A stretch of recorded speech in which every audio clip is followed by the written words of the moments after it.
So this was the last tool we needed for our journey. Now we know and have prepared all the tools for our journey.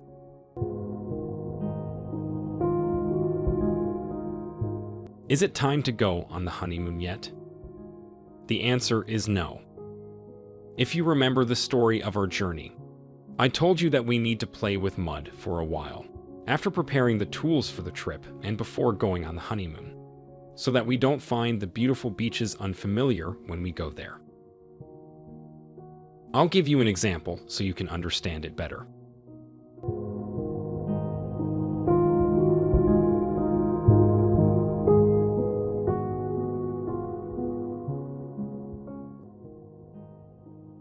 There are 6 steps that we're gonna take together there. I'm talking about the honeymoon. We're gonna learn SSAS from 0 to 100. There, we're gonna discuss some expressions. We'll say that we want to make a map for our project. And our map is based on a star schema. And these dimensions and facts must persist on our map. So, there you learn the steps to work and enjoy them. But something is bugging you here and keeps occupying your mind. Yes, you guessed it right. At the same time as learning these steps, you're unfamiliar with the terms star schema, dimension, and fact. So you keep asking what these are, their applications, why we need them here, and such questions. So I gotta teach you their concept and then move on to the honeymoon. Now tell me, are you ready to play with mud for a little while? So let's go.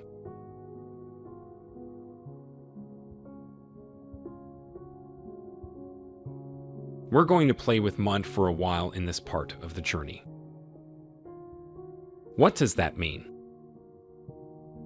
It means that before going on the honeymoon and enjoying ourselves there, we're gonna get familiar with the expressions used in that place. So that when we get there and decide to start taking a walk, we find everything familiar and can focus on trying to enjoy walking without finding anything strange. So we're gonna get familiar with the specialized SSAS expressions here. I'll try to tell you about them extremely easily and quickly. I've taken advantage of my experience of many years here so that everything is discussed as well as being easy and enjoyable for you. And most importantly, that everything is based on a framework so that you don't lose your path.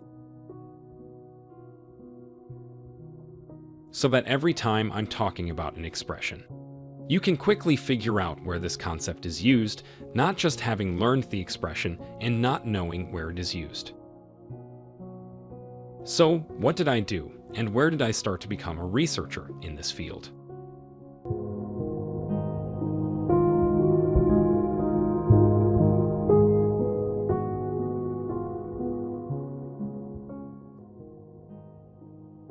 I start with the architecture.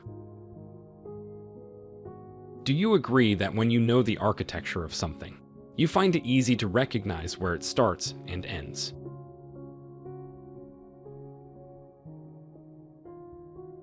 Because that's what architecture tells us. It's saying that this concept starts here.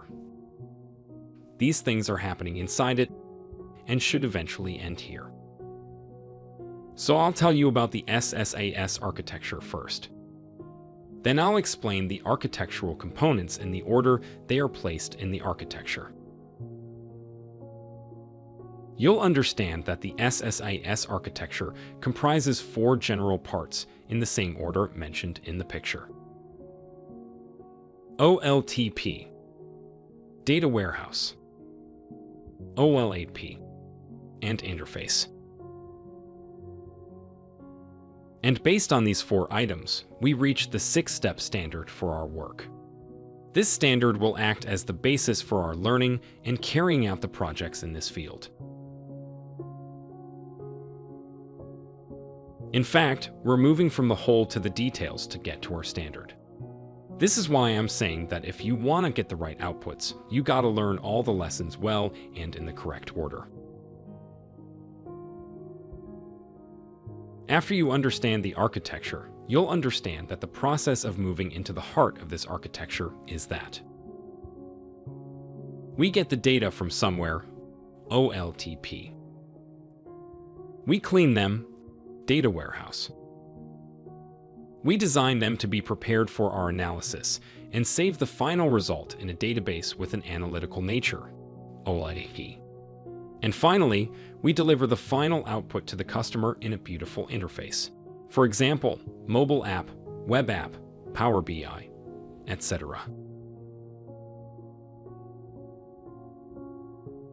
Each of these has details of its own which we will learn in order.